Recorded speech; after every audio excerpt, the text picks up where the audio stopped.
The morning of the annular eclipse, I looked outside at about 5 a.m. and I saw that the sky was clear. The birds were chirping all over town as if to say, "What took you so long?"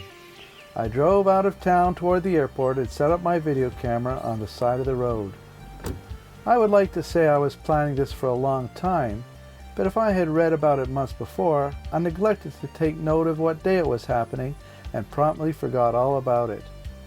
Late the night before, I had received a text from my brother-in-law in Winnipeg with a link to a video that reminded me it was happening early the next morning. So there were clouds towards the northeast where the sun was coming up, but it looked hopeful, so I left the camera running. It was nothing so spectacular as the footage obtained in Sudbury, Ontario half an hour before, but it was my footage, and it looked okay. When it comes to solar eclipses, you have to be at the right place and time to actually see the celestial spectacle. Almost 4 years ago, I traveled down to Wyoming to be at the right place and time to see a spectacular total eclipse.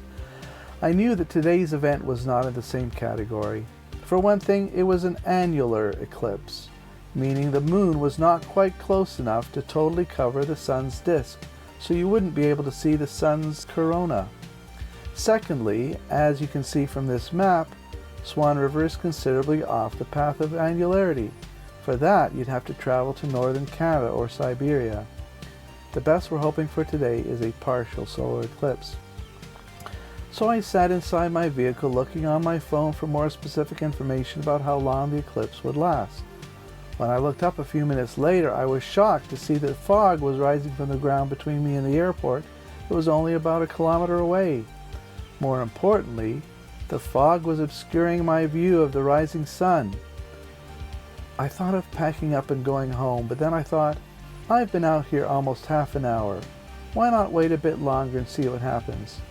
Because I've said it before, if you don't like the weather in Swan River, just wait 10 minutes. And sure enough, the rising sun started to peek through the fog, and I could see that while the point of maximum coverage, about 40%, had passed, there was still a noticeable bite taken out of the sun by the encroaching moon. I stopped down the iris on my video camera until the sun got too bright, and then I held one side of a pair of cardboard solar glasses in front of the lens.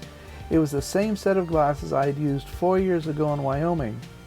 Unfortunately, I had forgotten to bring tape to hold the glasses in place, so I handheld the glasses, and I kept nudging the camera, and occasionally the glasses slipped down, allowing a bit of unfiltered light to get through.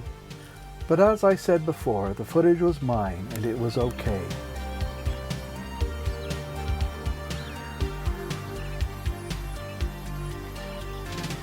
I hope you enjoyed this short early morning excursion, and I'll leave some links in the description to other astronomy-related videos that I've made over the years.